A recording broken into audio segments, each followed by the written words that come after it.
People's suspicion that these catastrophic LA fires started by arson is no longer a conspiracy. We have breaking news that the LAPD just detained a suspect for maliciously lighting these fires himself and committing arson. We talked to the LAPD. This fire, the Kenneth fire, was intentionally set. So someone purposely set the Kenneth fire.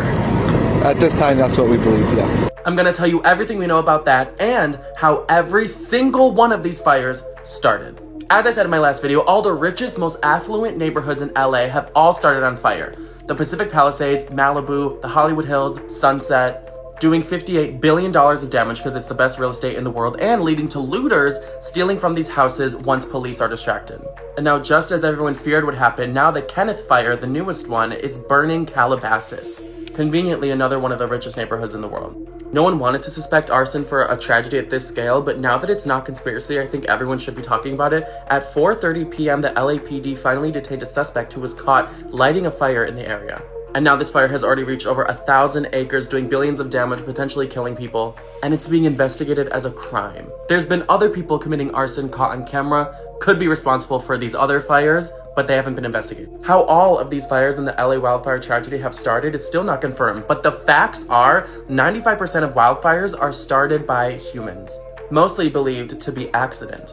That one beginning initial fire is said to have started around one person's house on Tuesday at 10:30 a.m. But since weather conditions are so dangerous for fires spreading right now, by the next day on Wednesday, it had burned 16,000 acres of land. The weather conditions that are making LA an inferno are that it's extremely dry in LA. We haven't gotten rain for months. There's no humidity, and there's extremely fast hurricane-level winds, the Santa Ana winds, blowing over 100 miles per hour.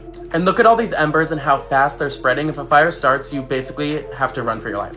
So yeah, any accidental cigarette butt or any accident by a human can cause a tiny fire to start, and then in approximately 10 seconds, because of how fast the winds are going, how fast the embers are spreading, you basically have to run for your life. So the fact is that most weather professionals are saying all these fires were started by human accident and the perfect weather conditions. But what makes me suspicious is that the Sunset fire was started on top of this hill in Runyon Canyon, very, very far from all the other fires, at night, so the sun wasn't on it. And conveniently, the Santa Ana winds were blowing the fire right onto all the Hollywood Hills homes, as if someone wanted to damage them so they can go loot them. A lot of people could take advantage of these conditions and do what they want, and now that there's a suspect, it looks like that's happening. On the other hand, a lot of people think that there's some insidious collusion going on with the government and businesses, because right before this tragedy unfolded, the LA mayor cut $23 million from the fund that helped stop wildfire spreading. The government didn't make sure there was water in all the fire hydrants because there was no water in any fire hydrant in the Palisades, and all the water pressure on the fire hoses for firefighters was very, very low, they were saying. And I just think it's interesting that all insurance companies in LA cut insurance for fire damage to all their clients right before this happened, as if they saw all this devastation coming and they wanted to put people at a loss for trying to rebuild and wanted the land for themselves. Now that I've told you the facts and some unfortunate conspiracies that were confirmed, follow for updates on every investigation that's innocent or not innocent and how these fires started, especially in light of the TikTok ban. Go follow over on Instagram so you can stay updated and stay safe out there.